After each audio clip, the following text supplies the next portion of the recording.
நண்பர்களே வணக்கம். நேற்று நான் கரெக்டாக ஒரு 6 மணி மாலை இருக்கும். அப்போ மளிகை கடைக்காக சென்றிருந்தேன். அந்த கடைக்கு போயிட்டு அந்த பொருள்களை வாங்கிட்டு பக்கத்தில் ஒரு நண்பர் அவருக்கு ஒரு சான்றுறுதி ஆவணம் தயார் பண்ணணும்னு சொன்னார். அதை சரின்னு சொல்லி அந்த விவரங்களெல்லாம் வாங்கிக்கிட்டு அப்படி வெளியேறி வந்து அருகில் இருக்கக்கூடிய கோயில் வளாகத்துக்கு அப்படி நடந்து வந்துட்டு இருந்தேன். திடீர்னு பார்த்தா நினச்சே பார்க்க முடியல, வானம் கருங்கும்முன்னு கடுமையான இருட்டு, மழை பொழியக்கூடிய மேகங்கள், காற்று நினச்சே பார்க்க முடியல, அவ்வளவு சூறாவளி காற்று.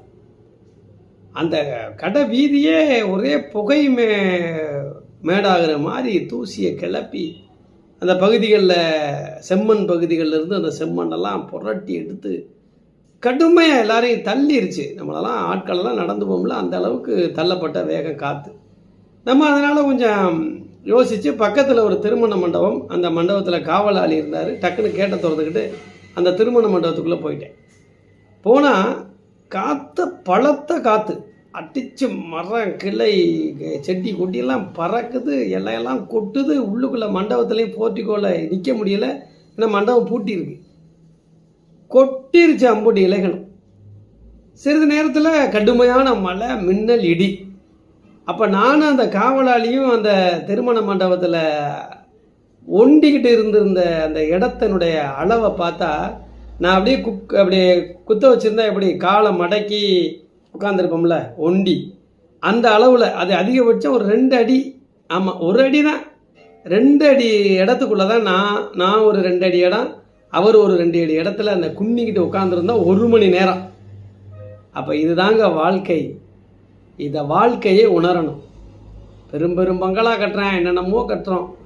ஆனால் வாழ்க்கையில் 2 அடியோ 1 அடியோ கூட எந்த நேரத்திலும் கிடைக்கலாம், கிடைக்காமலும் போகலாம்.